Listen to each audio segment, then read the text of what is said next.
Good afternoon. Greetings once again from Pastor Mark Parsons and the Truth in Love ministry team. We're about halfway through our whole day Share the Light Giving Tuesday event. Today we're trying to raise $20,000 for 4 different ministry initiatives. At this hour, we have raised $10,871. So thank you to everyone that has contributed. Just want to read off a few of the places where people have donated from in the last couple of hours. So we've had donations come in from York, Nebraska, Greenville, Wisconsin, Lakeside, Arizona, Eden Prairie, Wisconsin, Montrose, Colorado, thanks, Dad, Minnesota, Shasta Lake, California, Georgetown, Texas, Reading, Berkshire, Great Britain. Wow. That's people from all over the world. One of the things that I think we're seeing is that Truth in Love ministry it's really a national and international. You sometimes call it an intergalactic ministry. I'm not quite sure what you mean about that. We're not there yet. I've heard people say, well, I don't really have Mormons or LDS churches in my backyard. And yet, as we're seeing from these donations coming in, people have been impacted by this ministry all over the country. Well, why do you think that is? Why is there this interest in the ministry all over the country? Well, I think there's a couple of reasons. I think one reason is one of our programs that we, push quite a bit is witnessing to LDS missionaries, and they're all over the world. So even though they might not have Mormons in their backyard, they still can be witnessing the Mormons. I think the other reason too is, as we mentioned earlier today, is that people are finding our witnessing technique is useful for any type of witnessing. I do know like some churches who are using it for small group studies and so forth, and they're going through our video courses and so forth and say, hey, this works great. In fact, we have had a lot of requests just to make courses for general witnessing. We say, hey, just use we use this as an app a little bit, and you're ready to go. But actually what I wanted to talk to you about this hour, Pastor Harris, is one of the kind of the cornerstone training courses that we have is called Build Bridges, Not Barriers. First, why the title? And then what is this course all about? Yeah, first of all, the title of the course is, we've been saying, is we're a very relational ministry. We want to build relationships.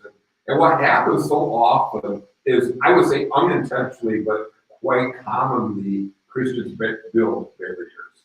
And they build barriers either by talking about things that Mormons are not that interested in, or mainly a lot of times it might even be their attitude. You have to say, I more want to stamp down false teaching than witness to truth. And that attitude can put a barrier up. And so we really want to be relational. We really want to be relational. So we really want to focus on building bridges, not barriers. And that's why we entitled the course that way. Okay. Thanks for that explanation. So what is this course? And then we'll get around to how people can take it. Right. So first, what are people going to experience and learn as they go through this course? Right. It really, what it does, it takes our witnessing approach and really does quite a thorough job of explaining it. It's 10 lessons, and each lesson is broken off in a couple of parts, so it's not a heavy lift in a sense. But we work through our 5 principles that we mentioned.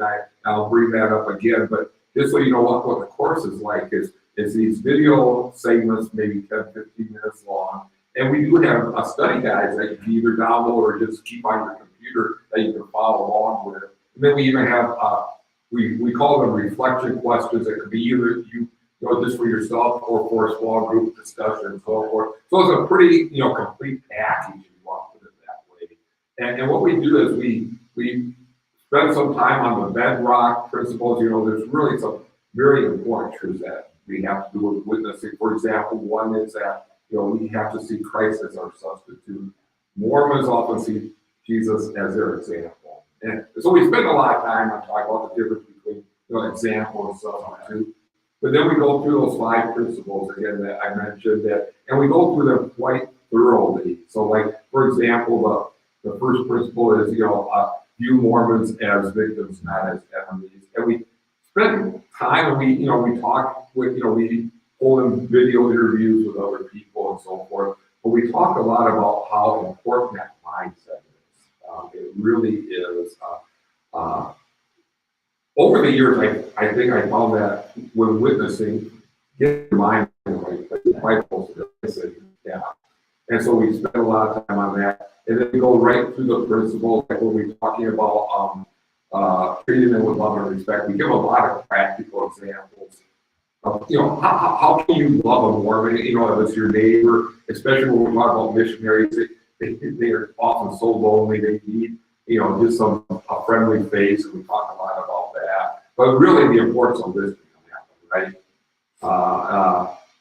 And that's something really hard to do because often when we're in a conversation with somebody, we're already kind of thinking ahead, what should I say next? You don't even listen, and that doesn't come off. And one of the things we do tell people, it's really good to have a partner witnessing with you, so you have that, you can listen well. No, I think that's one of the biggest things I've learned in my time with Truth and Love Ministry is the importance of letting the Mormon person you're talking to finish what they're saying, and then continue to ask them questions rather than just preach at them or teach at them.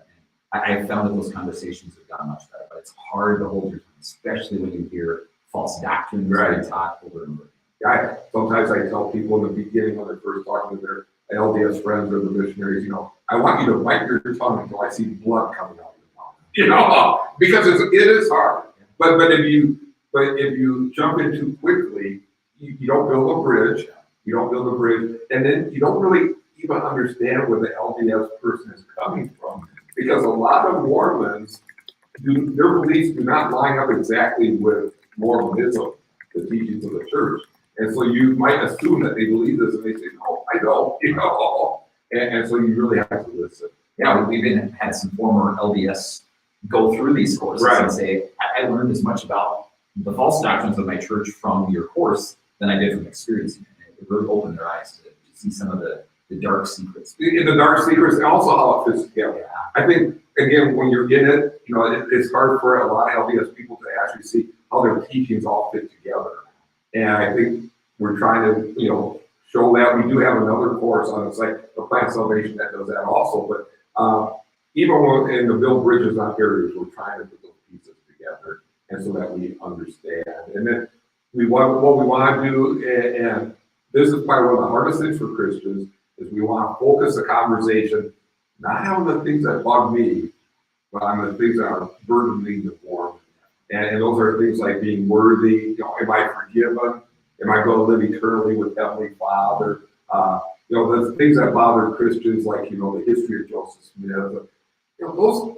Yeah, a small segment of LDS people will be bothered by that, but not your grassroots Mormon. Yeah, and you taught me that even if we go in that approach of attacking kind of the history of the church and personalities of the church, that actually at times does a disservice. Right. Why is that? What happens sometimes if you in a sense, show them, you concentrate on showing them the errors of Mormonism, they see it. But then what happens, they give up on all religion because you haven't spent time on Christianity. Plus, there's a whole lot of things in Christianity that don't make sense to our minds, like the Trinity and so forth. And they just kind of reject it all. Many LDS people become atheists after they leave the Mormon church because we are not replacing their belief in Christianity with Christ. So I much rather emphasize Christ and what Christ has done for them. And honestly, over the years, once they see that, a lot of this stuff, they will have to deal with, but it's not that hard. I mean, they're ready to deal with it. They see this is all wrong. So really talking about their stress points. So again, in the course, we spend a lot of time talking about the stress points. And then also using their language, right? That's the other thing, you often end up talking past each other because you're using the same words, but different definitions, right? And so in the course, we talk about that. We have other, resources that will help with that, like a dictionary for needs and so forth. But that's really important too.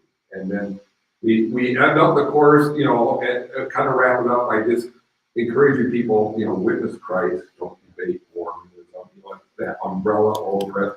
But over the 10 lessons, you get a pretty thorough and a lot of practical examples of how to witness. And like we mentioned a few times already, a lot of people have found these are really, no matter who you're talking to, it's important to see them as victims. Not as the enemy. It's always important to talk about their stress points. So the principles apply to anybody. Yeah. No, and I think, having gone through the course personally when I first arrived here, it's one where every single lesson built on the prior lesson, and some of the questions that I had were answered. And if I was in a live class, I would have raised my hand, and the professor would have said, "Oh, we'll get to that next week." And this course does such a good job of building from lesson to lesson. By the end of it, I wouldn't say that I'm going to be the perfect expert in LDS theology, but at least I know how to do this. Right, and we don't want people really to be an expert in LDS theology, but we do want them to be confident and clear in their witness. And I think this course does help people have that confidence. Well, I can do this, because we're always talking about how it's really not the messenger, it's the message that has the power, right? And so I can confidently do that. And here's some practical tips that will help me say it clearly.